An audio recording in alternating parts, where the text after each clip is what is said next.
സൈന്യത്തിന് പൂർണ്ണ പിന്തുണ നൽകിയതിന് പിന്നാലെ ഇന്ത്യയുടെ വാർ ക്യാബിനറ്റ് തുടങ്ങി. കേന്ദ്ര ആഭ്യന്തരമന്ത്രി അമിത്ഷായും പ്രതിരോധ മന്ത്രിയും പ്രധാനമന്ത്രിയുടെ വസതിയിലെത്തി.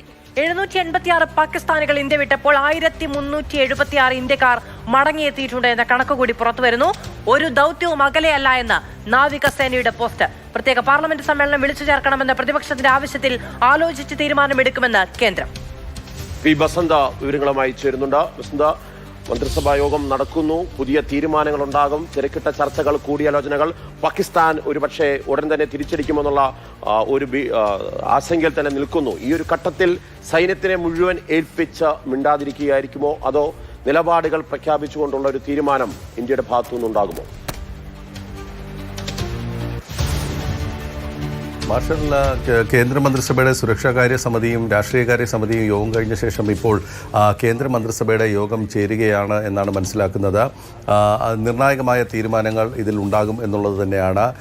കഴിഞ്ഞ ദിവസം സേനയ്ക്ക് പൂർണ്ണ സ്വാതന്ത്ര്യം ഇതിൻ്റെ തിരിച്ചടിയുമായി ബന്ധപ്പെട്ട് പ്രധാനമന്ത്രി നൽകിയിരുന്നു. സേനകൾക്ക് അല്ലെങ്കിൽ സേനാ മേധാവികൾക്ക് എവിടെ എപ്പോൾ എങ്ങനെ തിരിച്ചടി നൽകണം എന്നുള്ള കാര്യത്തിൽ തീരുമാനമെടുക്കാമെന്നാണ് ഇന്നലെ പ്രധാനമന്ത്രിയുടെ അധ്യക്ഷതയിൽ ചേർന്ന യോഗത്തിൻ്റെ തീരുമാനം. മാത്രമല്ല, സേന പൂർണ്ണമായും സജ്ജമാണ്. സേനയുടെ കഴിവിൽ പൂർണ്ണമായും പ്രധാനമന്ത്രി വിശ്വാസം ഏൽപ്പിക്കുകയും ചെയ്തിട്ടുണ്ട്. ഇതിൻ്റെ തുടർച്ചയായിട്ടാണ് ഇന്ന് കേന്ദ്ര മന്ത്രിസഭാ യോഗം ചേരുന്നത്. ഇതിൽ രാഷ്ട്രീയമായ നയ തീരുമാനങ്ങളാണ് എടുക്കേണ്ടത്. ഏത് തരത്തിലുള്ള മറുപടിയാണ് പാകിസ്ഥാന് നൽകേണ്ടത് എന്നുള്ള കാര്യത്തിലാണ് ഇന്ന് മന്ത്രിസഭാ യോഗം തീരുമാനമെടുക്കുക. അതിൽ ഏറ്റവും സുപ്രധാനമായിട്ടുള്ളത് സേനകൾക്ക് പൂർണ്ണ അധികാരം നൽകി കഴിഞ്ഞ ഒരു പശ്ചാത്തലത്തിൽ ഇത് ഏത് തരത്തിലുള്ള ഒരു സംഘർഷ തലത്തിലേക്ക് ഇത് കൊണ്ടുപോകണം എന്നുള്ളതാണ്. ഊറി ഭീകരാക്രമണത്തിന് ശേഷം ഇന്ത്യ സർജിക്കൽ സ്ട്രൈക്കാണ് നടത്തിയത്. പുൽവാമയ്ക്ക് ശേഷം ഇന്ത്യ POKയിൽ ഖൈബർ പഖ്തുൻഖ്വായിൽ വ്യോമാക്രമണം നടത്തുന്ന ഒരു സാഹചര്യമുണ്ടായി. ഇവിടെ 26 ഇന്ത്യൻ പൗരന്മാർ കൊല്ലപ്പെട്ട ഒരു സാഹചര്യം, നിരപരാധികളായ മറ്റ് സംസ്ഥാനങ്ങളിൽ നിന്ന് വന്ന 26 പേർ കൊല്ലപ്പെട്ട ഒരു പശ്ചാത്തലത്തിൽ ഏത് തരത്തിലുള്ള തിരിച്ചടി എന്നുള്ളതാണ് ഇനി ചർച്ച ചെയ്യപ്പെടുന്നത്.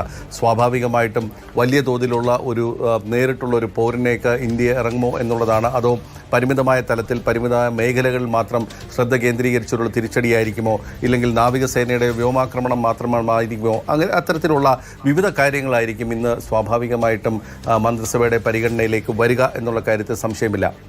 മന്ത്രിസഭയുടെ മുന്നിലേക്ക് പ്രധാനമന്ത്രി വെക്കാൻ പോകുന്നത് അതിർത്തിയിലെയും നിയന്ത്രണരേഖയ്ക്ക് സമീപവുമുള്ള തൽസ്ഥിതി, അതായത് സേനയുടെ വിന്യാസം, അത് എത്രത്തോളമായി, എത്രത്തോളം വേണ്ടിവരും തുടങ്ങിയ കാര്യങ്ങളൊക്കെ തന്നെ ഇന്ന് മന്ത്രിസഭയുടെ മുന്നിലേക്ക് വരും.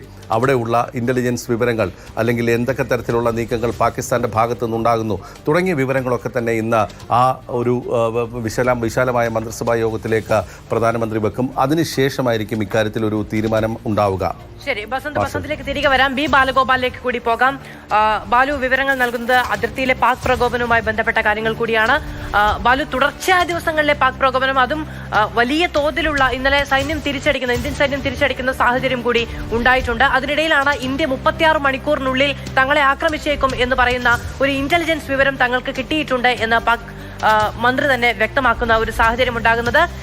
യഥാർത്ഥത്തിൽ നേരത്തെ ബി ബാലഗോപാൽ തന്നെ സൂചിപ്പിച്ചതുപോലെ ഒരു അധികരിച്ച ഭയം പ്രകടമാകുന്നുണ്ട് പാകിസ്ഥാന്റെ നീക്കങ്ങളിൽ. ആഗോള രാജ്യങ്ങളോട് ഇടപെടണം എന്നുള്ള അവരുടെ ആവശ്യമടക്കം മുന്നോട്ട് വെക്കുകയും ചെയ്തിട്ടുണ്ട്. എന്താണ് പാകിസ്ഥാന്റെ ഭാഗത്തു നിന്നുള്ള നടപടികൾ?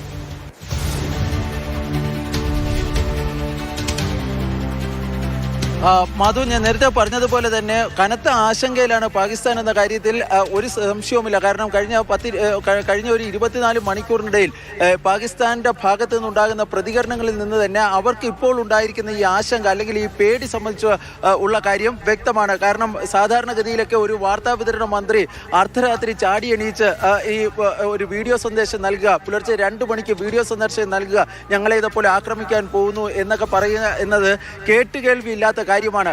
കാരണം ഇന്നലെ പ്രധാനമന്ത്രി നരേന്ദ്രമോദിക്ക് നേതൃത്വത്തിൽ ഡൽഹിയിൽ ഈ മന്ത്രിസഭ ഈ സുപ്രധാനമായ യോഗം ചേരുകയും ആ യോഗത്തിൽ പ്രധാനമന്ത്രി തന്നെ ഈ സൈന്യത്തിന് ഈ തിരിച്ചടിക്കുള്ള പൂർണ്ണ അധികാരം നൽകുകയും ചെയ്തതോടുകൂടി തിരിച്ചടി ഉണ്ടാകുമെന്ന് ഏറെക്കുറെ ഉറപ്പായിരിക്കുകയാണ്. അത് എപ്പോൾ, എങ്ങനെ, എവിടെ വെച്ച് എന്ന കാര്യത്തിൽ മാത്രമാണ് സംശയം ഉള്ളത്. അതിൻ്റെ കൂടി പശ്ചാത്തലത്തിലാണ് ഇപ്പോൾ ഈ പാകിസ്ഥാന്റെ ഭാഗത്ത് നിന്ന് ഇങ്ങനെ ഈ വിലാപങ്ങൾ, അതായത് ഇന്ന് രാവിലെ തന്നെ മിക്ക പാകിസ്ഥാനികളും ഉണർന്നത് തന്നെ ഈ പാകിസ്ഥാൻ വാർത്താവിതരണ മന്ത്രി അതാവുള്ള തരാറിന്റെ ഈ വിലാപം കേട്ടുകൊണ്ടാണ്. ഞങ്ങളെ അടുത്ത 36 മണിക്കൂറിനുള്ളിൽ ഇന്ത്യ സൈനികമായി ആക്രമിക്കും എന്ന് അദ്ദേഹത്തിന്റെ വിലാപം കേട്ടുകൊണ്ടാണ് എണീക്കുകയും ചെയ്തിരിക്കുന്നത്. പക്ഷേ ഇങ്ങനെയൊക്കെ പറയുമ്പോഴും ഒരു ഭാഗത്ത് ഈ വിലാപമൊക്കെ പറയുമ്പോഴും മറുഭാഗത്ത് യാതൊരു പ്രകോപനവുമില്ലാതെ അതിർത്തിയിൽ ഈ വെടിനിർത്തൽ കരാർ തുടർച്ചയായി ലംഘിക്കുന്ന ഒരു സാഹചര്യമാണ് പാകിസ്ഥാന്റെ ഭാഗത്തു നിന്നുണ്ടാകുന്നത്. തുടർച്ചയായി 6ാം ദിവസമാണ് പാകിസ്ഥാൻ ഇന്നലെ രാത്രിയും ഈ വെടിനിർത്തൽ കരാർ ലംഘിച്ചിരിക്കുന്നത്. ഇന്നലത്തെ വെടിനിർത്തൽ കരാർ ലംഘനത്തിന് ഒരു പ്രത്യേകത കൂടിയുണ്ട്. സാധാരണഗതിയിൽ നിയന്ത്രണ രേഖയ്ക്ക് ഭാഗത്താണ് ഈ വെടിനിർത്തൽ കരാർ ലംഘിക്കുന്നതെങ്കിൽ ഇന്നലെ അവിടെ ഈ ബാരാമുള്ള, കുപ്വാര തുടങ്ങിയ നിയന്ത്രണ രേഖയുടെ ഭാഗത്തിന് പുറമെ അഗ്നൂർ സെക്ടറിലെ രാജ്യാന്തര ബോർഡർ, അതായത് ഇന്റർനാഷണൽ ബോർഡറിലും ഈ വെടിനിർത്തൽ കരാർ ലംഘനം ഈ പാകിസ്ഥാന്റെ ഭാഗത്ത് നിന്ന് ഉണ്ടാകുകയും ചെയ്തിട്ടുണ്ട്. അവിടെ ഏതാണ്ട് നാട്ടുകാരുടെയൊക്കെ ഈ വിവരമനുസരിച്ച്, നാട്ടുകാർ നൽകുന്ന വിവരമനുസരിച്ച് 10-12 റൗണ്ട് വെടിയാണ് ഈ പാകിസ്ഥാൻ സൈനികർ ഉതിർത്തത് എന്നാണ് പറയുന്നത്. പക്ഷേ ഇന്ത്യൻ സൈന്യം കനത്ത തിരിച്ചടിയാണ് നൽകിയിരിക്കുന്നത്. അതിന് ഏറ്റവും പുതുതായി ലഭിക്കുന്ന വിവരമനുസരിച്ച് പല പാകിസ്ഥാൻ സൈനിക പോസ്റ്റുകൾക്കും കാര്യമായ കേടുപാടുകൾ ഇന്ത്യൻ സൈന്യം നൽകിയ തിരിച്ചടിയിൽ ഉണ്ടായിട്ടുണ്ട് എന്നാണ് പറയുന്നത്.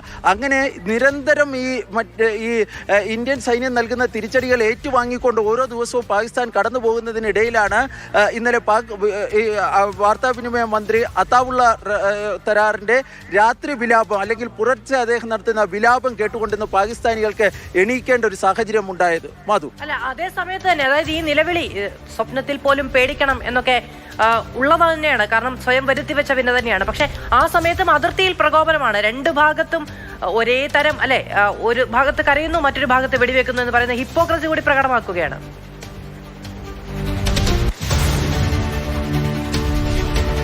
തീർച്ചയായും പാകിസ്ഥാൻ ഇതൊരു ദുമുഖ തന്ത്രമാണ് പയറ്റുന്നത്. കാരണം പാകിസ്ഥാൻ അറിയാം, ഇന്ത്യയുടെ ഭാഗത്ത് നിന്ന് ഒരു കനത്ത തിരിച്ചടി നൽകുകയാണെങ്കിൽ, ഒരു സൈനികമായ ഒരു ഇടപെടൽ നൽകുകയാണെങ്കിൽ അത് നേരിടാനുള്ള ഒരു സൈനിക ശക്തി നിലവിൽ പാകിസ്ഥാനില്ല. അതുപോലെ തന്നെ പാകിസ്ഥാന്റെ സാമ്പത്തിക സ്ഥിതി കനത്ത പ്രതിസന്ധിയിലൂടെ കടന്നു പോകുന്ന ഒരു രാജ്യമാണ്. IMFന്റെയും രാജ്യാന്തര ധനകാര്യ സ്ഥാപനങ്ങളുടെയും ഒക്കെ സഹായത്തോടു കൂടി മാത്രം നിലനിന്ന് പോരുന്ന ഒരു രാജ്യമാണ് പാകിസ്ഥാന്റേത്. അങ്ങനെ ഒരു സാഹചര്യത്തിലൂടെ കടന്നു പോകുമ്പോഴാണ് ഇന്ത്യയുമായുള്ള, അല്ലെങ്കിൽ ഈ ഇന്ത്യക്കെതിരെയുള്ള ഇത്തരം പ്രകോപനങ്ങൾ പാകിസ്ഥാന്റെ ഭാഗത്ത് നിന്ന് ഉണ്ടാകുന്നത്. പെഹൽഗാം ഭീകരാക്രമണത്തെ പാകിസ്ഥാനിലുള്ളവർ പോലും ഈ ശക്തമായി വിമർശിക്കുന്ന കാര്യങ്ങളൊക്കെ നമ്മൾ കഴിഞ്ഞ ദിവസങ്ങളിൽ വിവിധ ഈ ചാനൽ ചർച്ചകളിലുമൊക്കെ, അതുപോലെ തന്നെ ഈ മാധ്യമ ചർച്ചകളിലും ഈ കോളമുകളിലും ഒക്കെ എഴുതുന്നത് കണ്ടിട്ടുണ്ട്, കാണാമായിരുന്നു. കാരണം ഒരു ഭാഗത്ത് ബലൂചിസ്ഥാനിൽ നിന്നുണ്ടാകുന്ന വലിയ തോതിലുള്ള അവിടുത്തെ സ്വാതന്ത്ര്യ സമര അല്ലെങ്കിൽ അവിടുത്തെ ജനങ്ങളുടെ പ്രതിഷേധം പാകിസ്ഥാനെതിരെ ശക്തമാകുന്നു. അത് നേരിടാൻ കഴിയാത്ത ആസിഫ് മുനീറിന്റെ പാകിസ്ഥാൻ സൈന്യമാണ് ഈ പഹൽഗാമിൽ വന്ന് ഭീകരാക്രമണത്തിനുള്ള സഹായ സഹകരണങ്ങൾ നൽകിയത് എന്നത് നമുക്ക് മറക്കാൻ വേണ്ടി കഴിയില്ല. ഈ ബലൂചിസ്ഥാനിലും ഗിൽക്കിസ്റ്റിലും ഉണ്ടാകുന്ന പ്രതിസന്ധികൾക്കൊപ്പം തന്നെ ഈ ഇന്ത്യൻ അതിർത്തിയിൽ കൂടി ഒരു ശക്തമായ തിരിച്ചടി ഉണ്ടാകുകയാണെങ്കിൽ അത് പാകിസ്ഥാൻ എന്ന രാജ്യത്തിന്റെ നിലനിൽപ്പിനെ പോലും ചോദ്യം ചെയ്യപ്പെടുന്ന ഒരു കാര്യമാണ് എന്ന കാര്യത്തിലും യാതൊരു തർക്കവുമില്ല. അതൊക്കെ കൊണ്ട് തന്നെയാണ് ഈ പാകിസ്ഥാൻ ഇപ്പോൾ രാജ്യാന്തര സമൂഹത്തിന്റെ സഹായം തേടുന്നത്. അതിന്റെ ഭാഗമായിട്ടാണ് ഈ രാത്രി ഉറക്കമണിയിച്ചൊക്കെ ഇങ്ങനെ ഈ വാർത്താ വിതരണ മന്ത്രിയൊക്കെ ഇങ്ങനെ പ്രസ്താവനകളൊക്കെ നടത്തുന്നത്. പക്ഷേ നിലവിൽ തുർക്കി, ചൈന തുടങ്ങിയ ചെറിയ ചില രാജ്യങ്ങളുടെ, അതായത് വിരലിലെണ്ണാവുന്നുള്ള രാജ്യങ്ങളുടെ സഹകരണം മാത്രമാണ് പാകിസ്ഥാൻ ഇതുവരെ സ്വായത്തമാക്കാൻ വേണ്ടി കഴിഞ്ഞിട്ടുള്ളത്. രാജ്യാന്തര സമൂഹം ഒറ്റക്കെട്ടായി ഇന്ത്യക്ക് പിന്നിൽ ഈ പഹൽഗാം ഭീകരാക്രമണ വിഷയത്തിൽ അണിനിരക്കുന്ന കാഴ്ചയാണ് നമുക്ക് കാണാൻ വേണ്ടി കഴിയുന്നത്. ശരി.